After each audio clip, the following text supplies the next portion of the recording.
All right, you guys can have a seat. We'll bring up our first speaker here in just a minute. I know some of us kind of walked in a little bit, but my name is Abby. Welcome to the Fully Known Conference. I am excited to welcome up our first speaker. Her name is Macy. Macy lives in Dyersville. Actually, Macy and I have been like childhood friends for a long time, and I'm just excited for her to come up and just share her testimony with all of you and just really share her heart and love for the Lord. And so, without further ado, if you guys need any pins at all, we can have some. But without further ado, let's welcome up Macy. Hello, this is so weird being this high. I'm a fidgeter, so I'll probably be like rocking back and forth the whole time and whatnot. So, like Abby said, my name is Macy. I am from Dyersville here. My last name used to be Raker, so if Joseph sounds a little odd, it's because no Josephs are here. So, but I am a mom of two. I have a little boy, 3-year-old Finley, and I have a 9-month-old Esme. So it's been really cool and a neat experience becoming a mom, but it is just another struggle getting used to what that kind of looks like too. So how I'm kind of going to talk today is I'm going to go through kind of like my walk with Christ. I was very fortunate to be talked to about Jesus from a very young age, but that doesn't mean that I knew who he was. So that was something that I didn't realize until later down the road, was that just because I knew of him, it didn't mean that I knew him. So to begin that, when we were raised Catholic, so we were always going to the Catholic church on Sundays, etc. So we knew all the stories. We knew about Noah's Ark. We knew that Jesus died on the cross. We knew about the empty tomb. So I knew the basics. But I knew him like I know Aaron Rodgers. I'm a big Packers fan, so it's like I knew Jesus like I know Aaron Rodgers. I know Aaron Rodgers has won so many Super Bowls. I know he's a great quarterback. But I don't know what he does on a Sunday. I don't know, well, besides play football, right? But I don't know what he does with his family. I don't know what makes him him. I don't know the characteristics and whatnot. And that's how my relationship was with Christ. I didn't know what made Jesus, Jesus. I just knew the facts that was on a little stat card, and I didn't think I needed to know much more, and I didn't realize why that was important. It kind of started when I was in my sophomore year of high school. My little brother, he came down with a really bad disease. So he was hospitalized in Iowa City, and we didn't know if he was going to make it. So his kidneys were starting to fail, and he was very sick. Well, during that time, we saw so many miracles. The doctors told us countless times how often he was supposed to have passed away. They told us how many times that they didn't know how to explain it, but it just went away.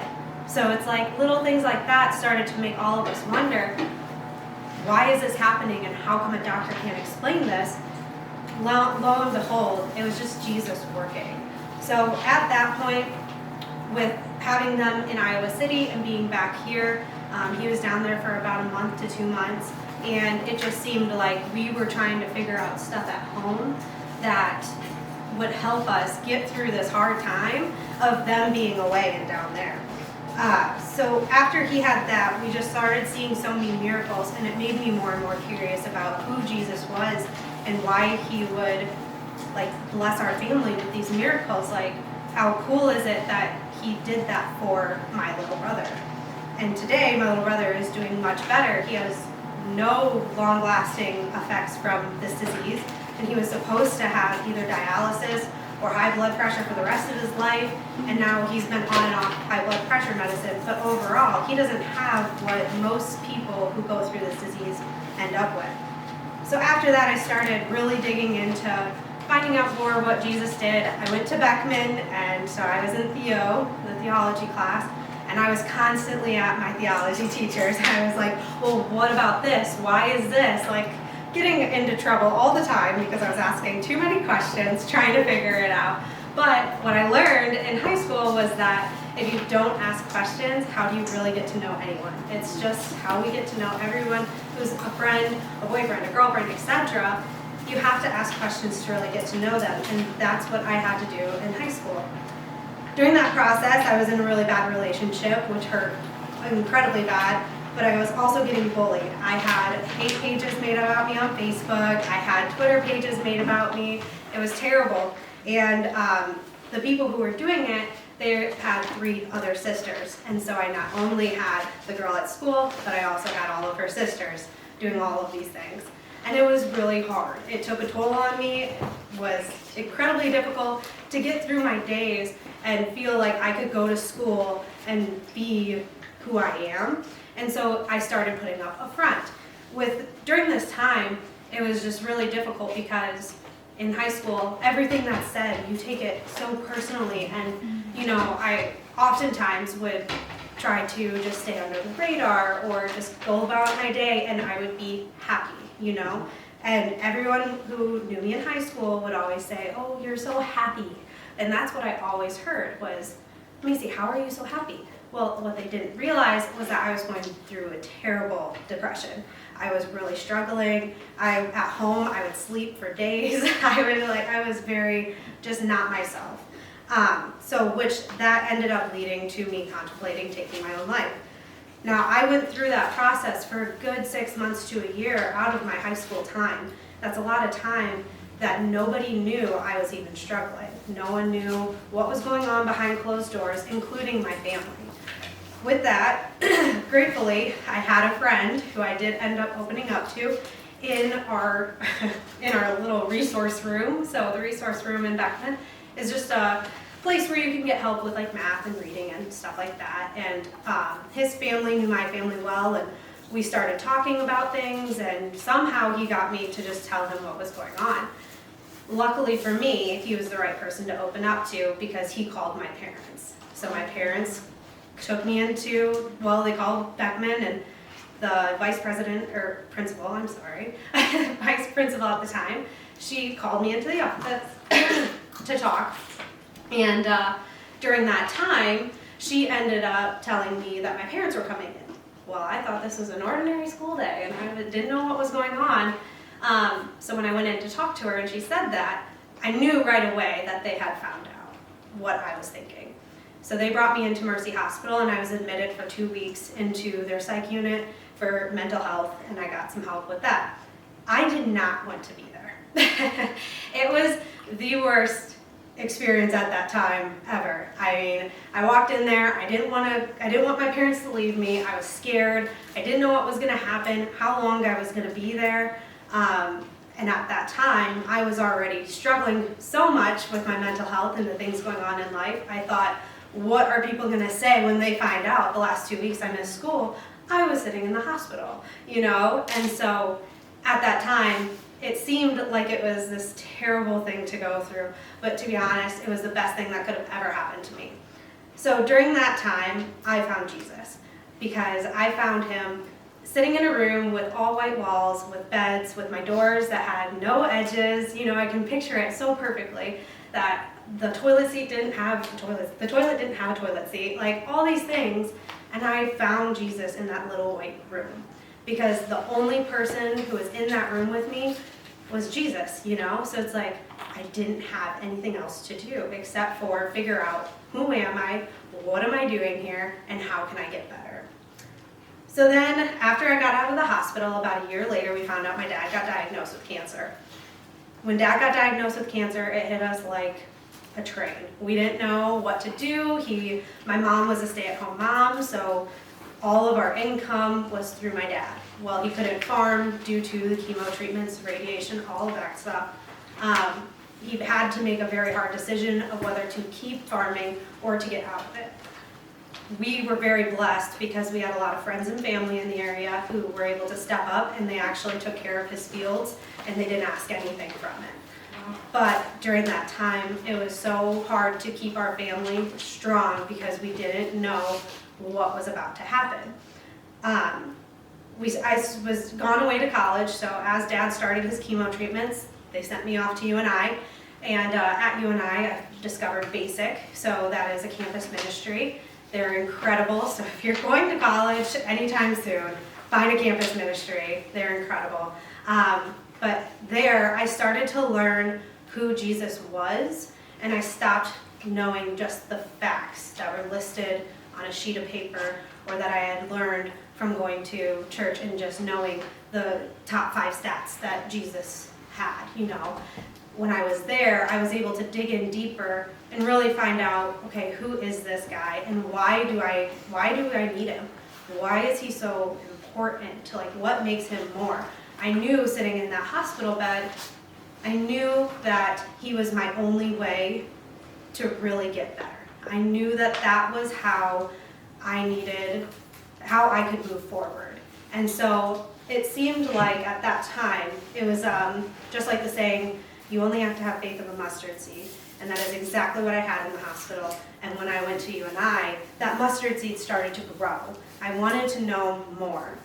And so that led to being saved. And by that time, my whole family actually got saved. So we all got baptized together. We all kind of went through that process at our own pace, but we all ended up getting baptized at the same place at the same time. Fast forward a little bit longer down the ways, I met my husband and we ended up getting married in 2018. Well, a month before my wedding, I got the same disease that my brother had when he was 10.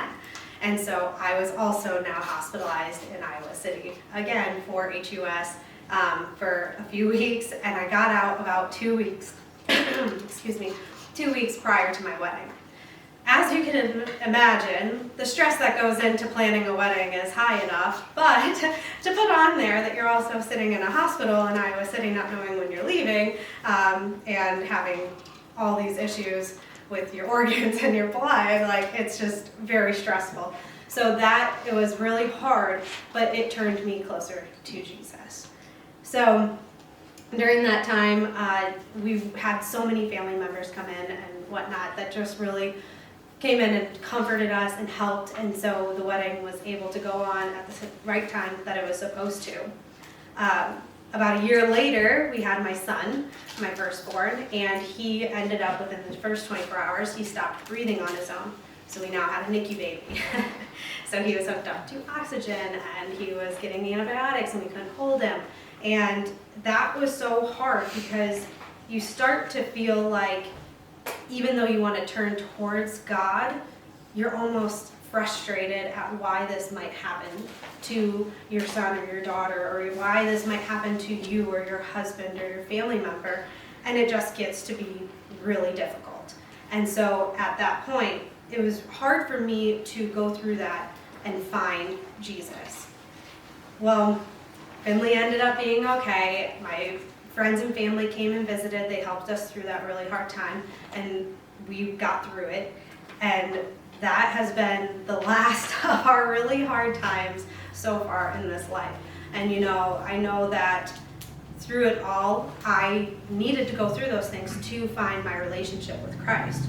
And even though I had been saved prior to my being in Iowa City sick and my son being sick and all of these things, it was about another year later that I went to Montana, and I feel like at that point it was almost like a full surrender. At that point, we decided one morning, I don't know why we did this, it was awesome and stupid at the same time, but we decided it would be great to put snowshoes on and hike up the tallest mountain in Montana, and it would be great. And all of us had no prior hiking or cardio or nothing. We were just like, let's hike up a mountain.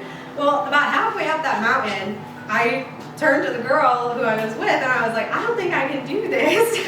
And she's like, well, then we have to scoot down on our butt, or we have to call the snow patrol people, and they're gonna have to pick us up on the shiny red sled and take our butts all the way back down. So in our heads, we're like, that would be embarrassing, hike up this mountain. So it took forever to get up this mountain, but the further up we got, the more in awe I was of Jesus. I was more in awe of his creation. I was more in awe of the breath that he was able to give me, the ability to get up this mountain, to have that endurance, to take our time so that we can really just take in all of his creation around us. And at that point, I remember thinking to myself, I'm like, the only way I can make it up here is if Jesus somehow helps me up this mountain, because there's no way. It was awful. And so when I was up there, it was almost the thought of, I've had so many things in life that have just really made me just ground down, and I felt all this weight like on my shoulders, and he wanted it, but I wasn't letting him have it. And so when I was on that mountain, it was so clear that just like I had to surrender to get up to the top of the mountain, I had to surrender everything I was holding on to, because he wants it. He wanted to take everything that I was struggling with, everything in the past that has been just piled on. He wanted to just take it away, and I wasn't letting him do that. And that's not what he wants. I mean, it's just like Christmas season is right here. If you gave someone a gift, if I said, here you go, JC, and she was like, thanks anyway. No, it's the same thing. He wants to help us. And so that was a huge shift in my mindset up on that mountain. And I also realized that life isn't supposed to be easy. That is not guaranteed on a piece of paper when we come out of the womb. Life isn't easy.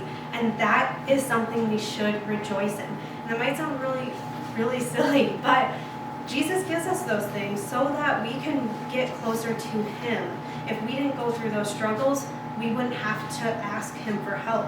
If we didn't go through those struggles, we wouldn't have to look for him.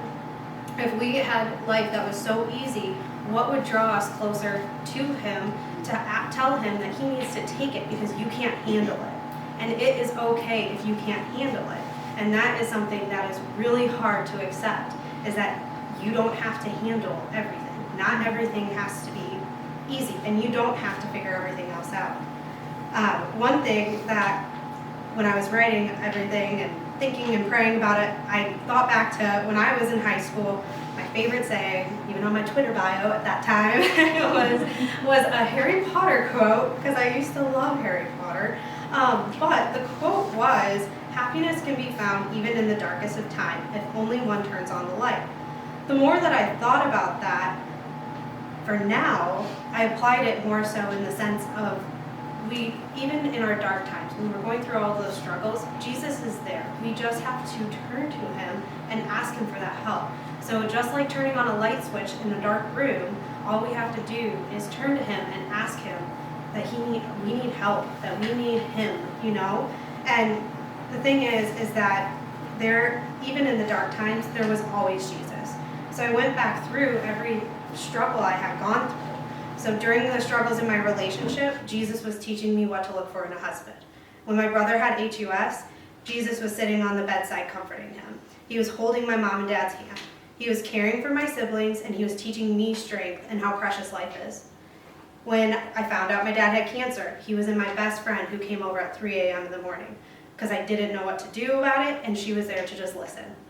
When I was contemplating being on Earthside, he was the voice in my head saying, your time is still here, needed.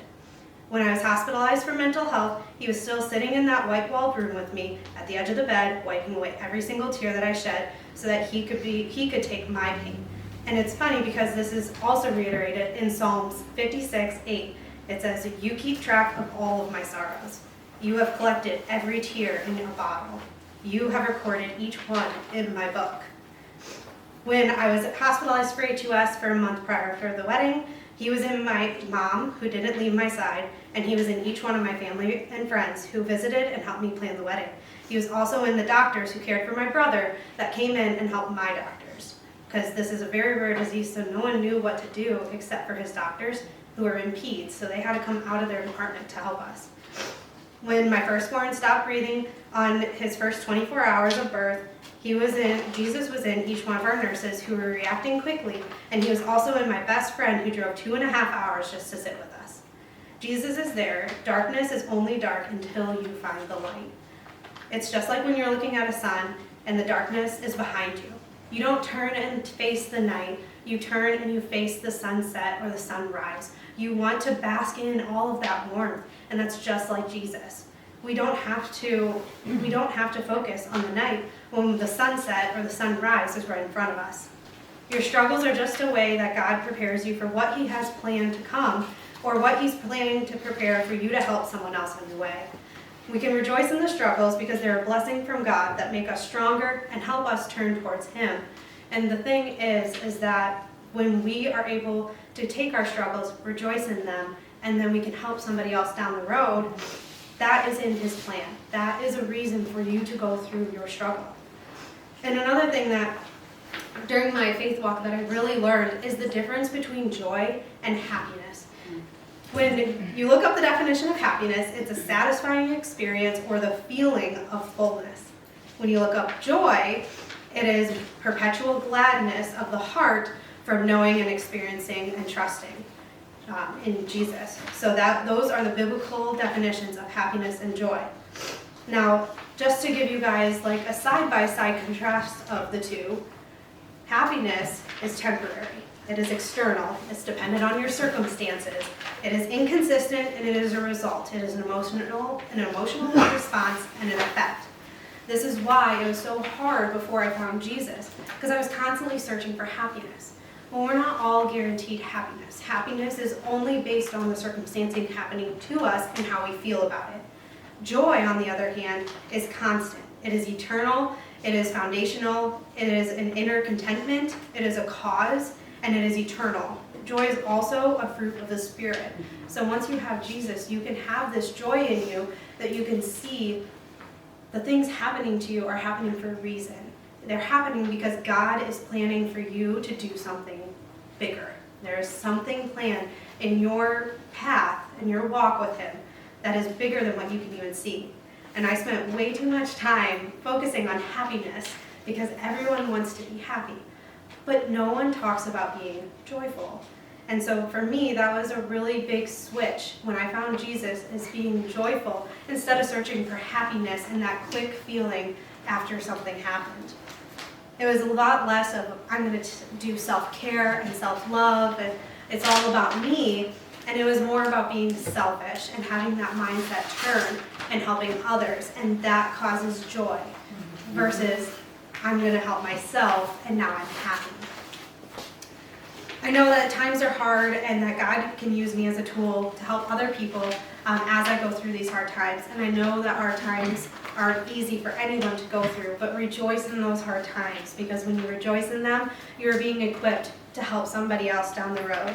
We can be in awe of God and the joy and the light that we find in our lives, but we can also be in awe of God for the struggles that we have to go through, and having Him draw us closer to Him.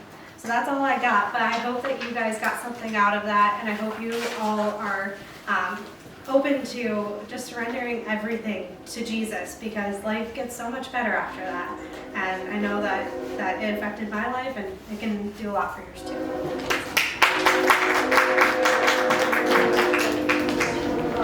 So good. I feel like we need to give Macy another hand. Like, that was really good.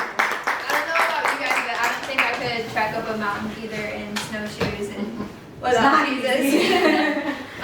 Actually, as Macy was talking, and kind of transitions into a little bit about what we're going to do next. We talk a lot about hard times that we're going through, and a lot of the times, I can talk about it from my own testimony. A lot of the times when we're walking through something really, really hard, our thoughts start to get really, really dark and really, really heavy, and it's really hard sometimes to maybe think positive and to find Jesus in those moments.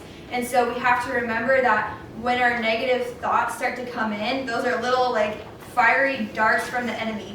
We know that there's a God, and we know that there's an enemy, and we oftentimes forget that the enemy likes to just poke at us to annoy us, or to put us down. And we have to remember that if we put up our shield of faith that God gives us, we can stop those and then in turn find Jesus in those dark times. But I was also thinking about a scripture that I just came across, and so I want to read it for you guys because this is also going to pull into our next point. So it's in Matthew. Write this down for those of you who like to take notes, but I want you to go back and reread this yourself. It's Matthew chapter 7, verse 7 through 12. You can reread all of that on your own time, but I'm just going to read it really quickly for us. It says, "Ask and it will be given to you. Seek and you will find. Knock and the door will be open to you. For everyone who asks receives, the one who seeks finds, and the one who knocks the door will be opened." That's what we're doing right now, ladies. We're asking God the hard questions. Like Macy asks questions all the time, right? In her testimony. He wants us to ask the questions of who you are. Like, are you even real, God? Can you just show me who you are so I can know? You know, he wants us to ask those questions so we can, so he can reveal himself to us. So the more we ask, the more he shows us. He wants us. He's like a father who gives good gifts, right? He wants to give us that gift, you know? And so that's what we want to do. So if you flip with me in your packet to the next page, after the notes behind Macy, you're going to see a little work page. And we're going to do a breakout session here really quick. And basically what this is going to be is on the left-hand side, it says the I say. If you see that here, we're going to write down basically negative thoughts that we think about ourselves. So maybe I'm not pretty enough, I'm not good enough, I'm too young, I'm too old, who am I, God? Anything that you can think of, I want you to write them on that side of the paper. And that's anything that pops into your head. I want you to write that down on that side. On the other side, we're going to counter it with the things that God says about us. You know, if, for example, I'm not smart enough to pass this class, but God says, I will give you wisdom. And so that's the counteracting that we're going to do. We're going to put up our shield of faith today. At the bottom section, this small part right here, we're going to pick one of those lies that you've been believing. Just one. I want you to circle one of them. And you're going to write it in that spot, because that's the lie you're going to leave behind today. And then on one of the truths, I want you to write down that truth in that section, and that's the truth you're going to take away today. So we're going to give yourselves a few minutes here. Volunteers, can you raise your hands for me really quick? Everyone with your volunteer, raise your hand down high. Those of you look around the room, if you have any questions whatsoever about anything, or you want prayer or discernment on something, please, please, please reach out to one of us, okay? And we'll help pray for you. We'll help walk you through it. But we're going to put some worship music on, and we're going to just kind of give you some time to be alone with God and just to pray and discern on those things.